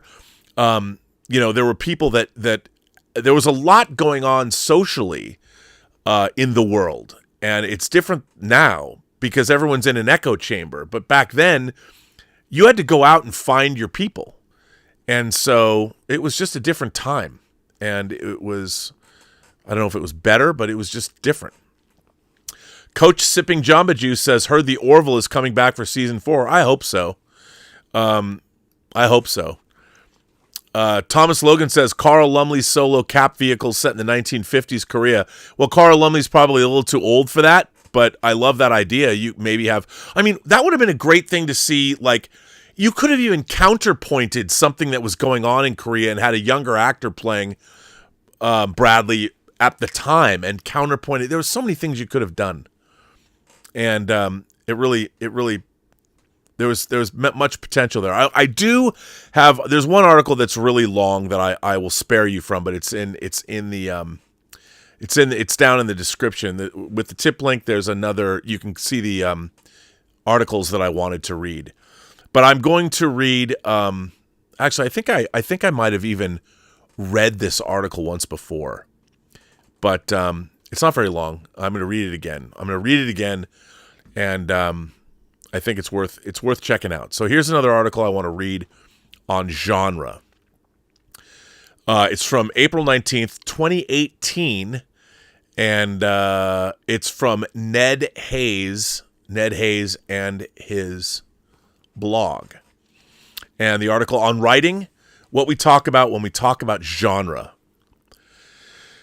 In grad school for English literature, the first time around, I had a professor who had written an entire book on genre. Not genre as we typically think of it, that silly label for writing that isn't characterized as high art literature like science fiction and fantasy. She was instead writing about the technical definition of genre itself, which means the characteristics of a work that can associate any work with other works of writing. At the time, I thought this was absurd, to write an entire book about the very idea of genre itself. But now that I've been writing novels for nearly 20 years, I see what an important topic this idea of genre is, and why it matters to the working writer.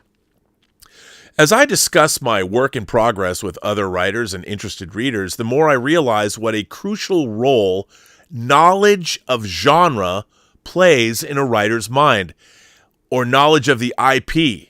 I mean, same thing. Before I go further in this conversation, let's make sure that we know what we're talking about when we talk about genre. The genre of any work of fiction is the basic underlying form or function that the work fulfills. Genre defines the rules of the game. If you're playing chess, you're going to do fundamentally different things than if you're playing basketball or baseball. I need to know what game I'm playing in order to play the game at all. If you're writing for Star Trek, you need to know what Star Trek is. If you want to work in the superhero genre of the MCU, you better know your MCU. You better know your worldview of all of those things. Same with Star Wars or Star Trek, or hell, Travis Knight is making a Masters of the Universe film. Genre defines the basic rules of the game for any piece of writing. Some simple examples are the differences between poetry and prose, or the differences between a mystery and a romance. For example, a piece of work that is rhymed, published in short stanzas, and concerns itself with metaphorical description over straightforward storytelling is a poem. While the same set of words, rearranged to be non-rhyming and telling a story that uses fewer metaphors to tell a straightforward story with a recognizable beginning, middle, and end, is called a prose story. By the same token, if you're writing a romance novel, you're going to do fundamentally different things than if you're writing a mystery novel or a literary novel. None of these things are bad things to write, yet all of them carry specific rules with them that constrain what you can do, how you can do it, and how far you can go with your work. Things get more complicated as you move between one type of poem or story and another. Is a mystery novel with romance primarily a mystery or a romance? J.D. Robb is a master at combining genres. So is her novel, The Witness, a romance or a mystery. By the same token, is a fast-moving action novel with horrific scenes in it primarily a thriller or a horror novel? The distinction can be found in what predominates in a manuscript or story.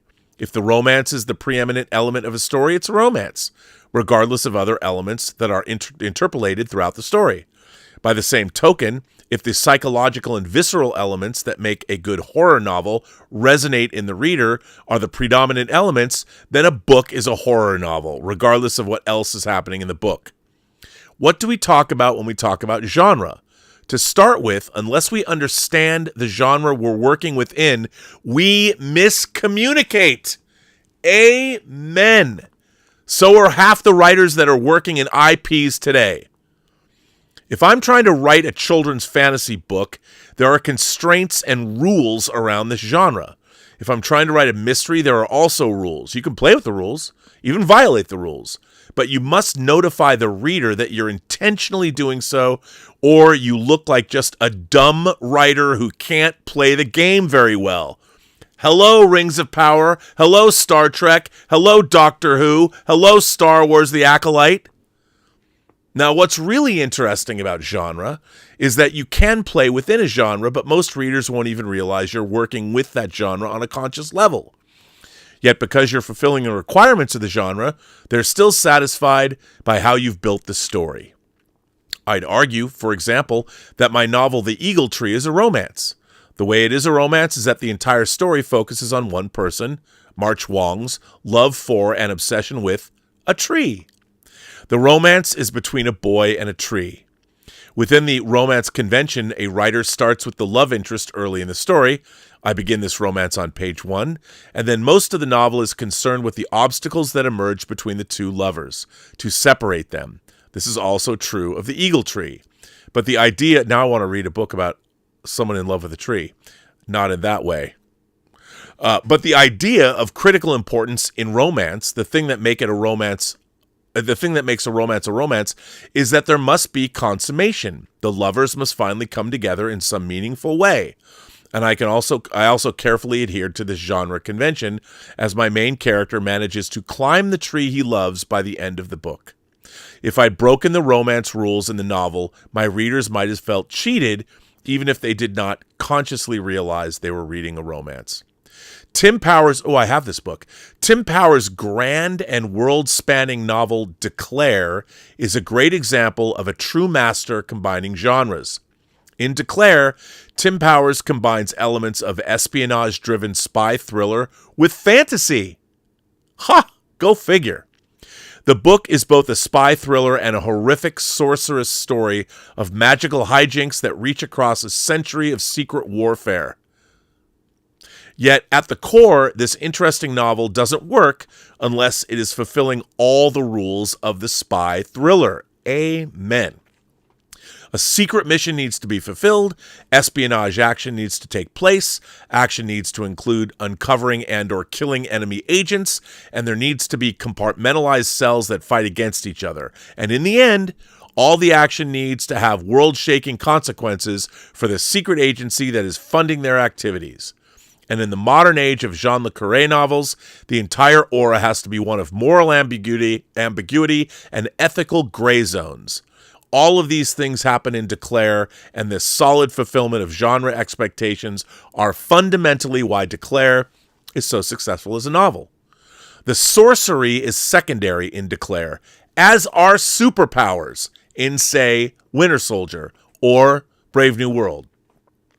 Declare needs to be tightly adhering to a single genre before Powers can interpolate other elements on top of that primary genre structure. I've learned this truth to my chagrin in attempting to undertake a similar type of magic trick in my forthcoming novel, Wilderness of Mirrors. A recent writerly conversation brought the question of genre to the forefront when I realized that the writer I was talking to was fundamentally unfamiliar with the genre I was writing in, and therefore was suggesting elements that didn't fit the genre at all. Amen. As a side note, this is part of why writers must be readers first and foremost. You've got to know your genre intimately to understand how the rules work and how to play within and around those rules. If someone thinks I'm trying to write in the genre of literary fiction, which is a weird little subgenre that fundamentally doesn't sell very well, but has a lot of prestige, when I'm really trying to write a straightforward noir mystery, then our discussion of what the novel should be will proceed upon mutually exclusive, mutually misunderstood tracks. A literary novel is not a noir mystery novel. The two can share many elements, but they are not precisely the same thing in all aspects. And this is the interesting problem with writing fiction. You have to be aware of the rules and the overlaps in order to play the game well. If you are playing on the tune of one genre and you slip in a beat or chord from another genre, that's very cool, but only if you clearly know what you're doing, unlike all the writers of modern Star Trek. Sorry, did I say that?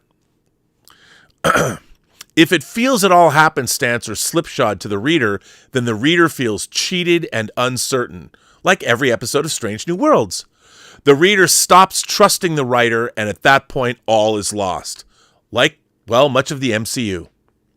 However, when a writer masterfully fulfills the conventions of a genre, readers find the book satisfying. If a writer knows the conventions, demonstrates that they know how to play by the rules, and then tweak and violate the rules with a full wink at the reader, then readers find the book joyous. Finally, when a writer knows the conventions, plays within those conventions, and stretches the conventions by adding their own flourishes that expand but do not violate the genre conventions, then readers find the book utterly enthralling. And this is the ultimate goal every writer strives to achieve. Amen. And that is what we are not getting from the MCU. That was actually a great little piece. And again, that is from Ned Hayes. And it was written back in 2018. And there you go. It's a Ned note. Ned Hayes spelled Hayes. Maybe I'll have to go look him up, because I've never read anything from him before. Jay Bling says, good thing Cobra Kai dropped its final episodes the same day Cap 4 came out. There's an IP that is understood and respected by its creators. Amen. I think you're absolutely right about that. Cobra Kai did a phenomenal job. I mean, sure, it lost its way. I was talking earlier today about how Cobra Kai, it's 6 seasons. It kind of follows the Rocky movies. If you think about it, if you go through a season, Rocky 5 was kind of like season 5, and at the end of season 6, it's Rocky Balboa. It comes on back. So, yeah, I mean, it's good stuff. By the way, I keep going back to what Tack said, that the 70s was the best era of films. The 40s was pretty great too, but the 70s had just a lot of really interesting movies coming out. Look, there's been a lot of garbage movies in every era, but totally good stuff. Totally good stuff. And you're absolutely right about that. So, Destiny Captain wrote in and sends in a tip. I didn't see this. Rob, I've long liked the 1990 HBO movie Framed, directed by Dean Parasol and starring Jeff Goldblum. I can't seem to find its soundtrack by that's an HBO movie by William Ovid anywhere. Would you know of where to find it or how to isolate it from the DVD? That's a really good question. I don't know, but if it exists, you can probably find it. But that's interesting.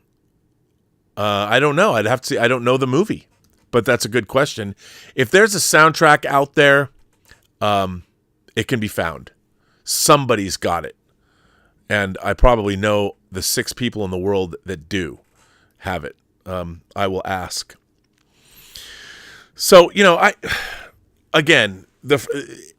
thing that was most disappointing to me about Captain America is that it's the 35th film.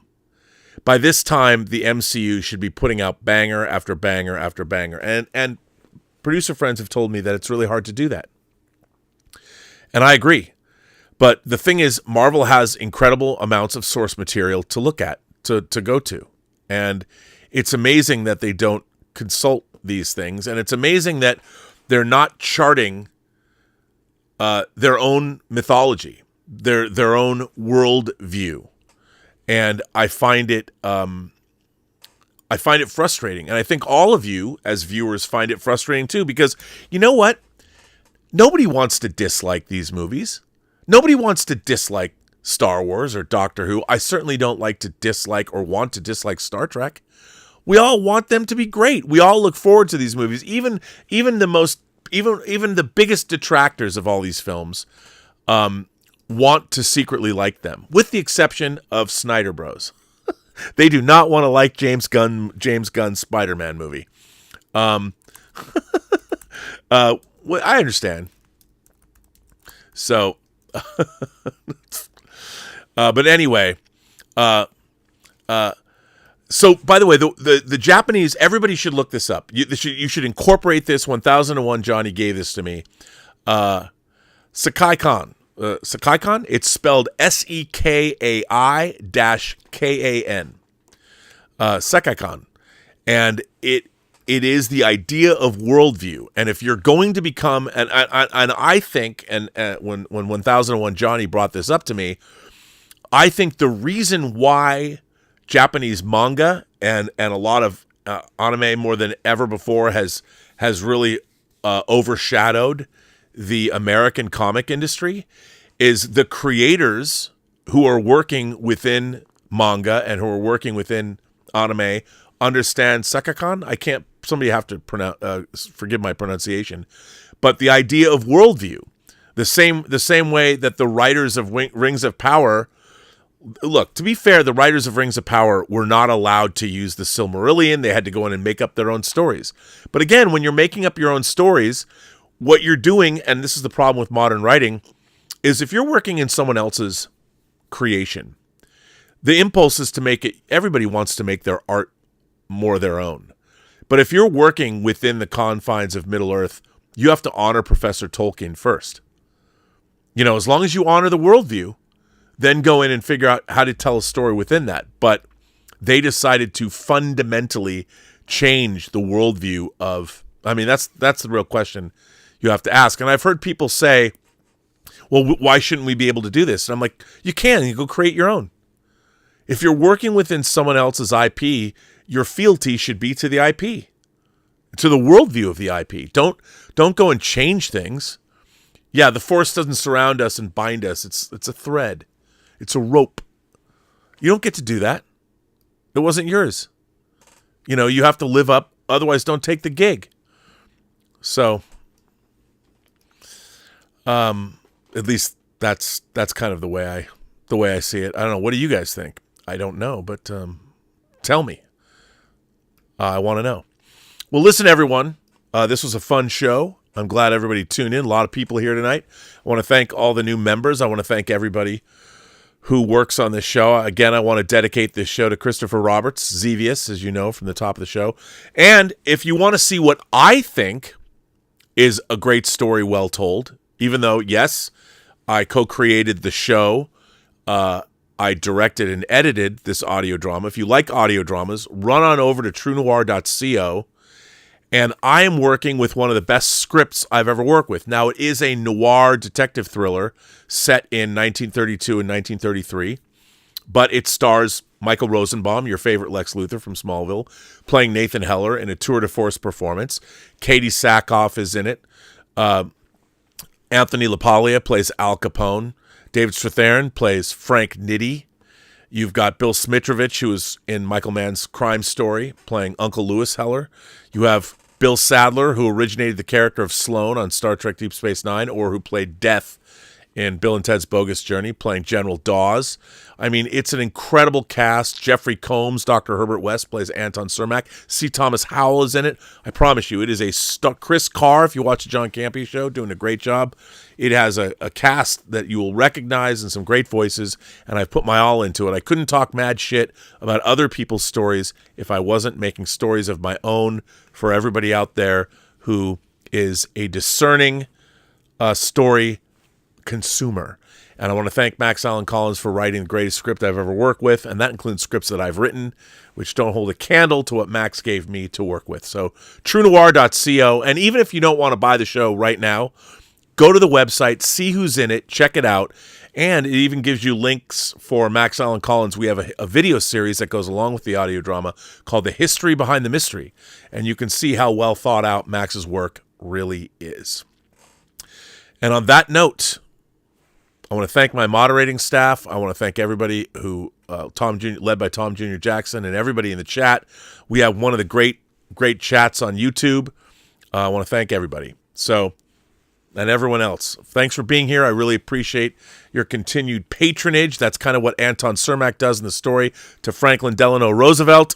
He wants patronage. The mayor of Chicago wants patronage. Doesn't really work out well for him, but it's still interesting. By the way, FDR is played by Barry Bostwick, who played Brad in Rocky Horror Picture Show, and he was the mayor on Spin City.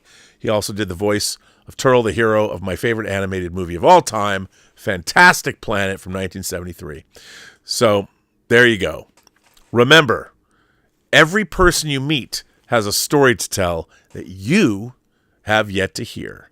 And all you have to do is listen. And look up Sekikon and look up the word. It's the Japanese word for worldview, and read up on it. It's really fascinating. And again, whether you're studying genre or you're studying worldview, the Japanese know what's up. It's really interesting. And J.R.R. Tolkien's Middle-earth is a great example of worldview and how it all works. And on that note, I will say to all of you, have a better night, and I'll see you on the John Campea Show tomorrow morning. And I'll be back here tomorrow night. And hopefully, episode 7 of True Noir will drop this coming week. TrueNoir.co.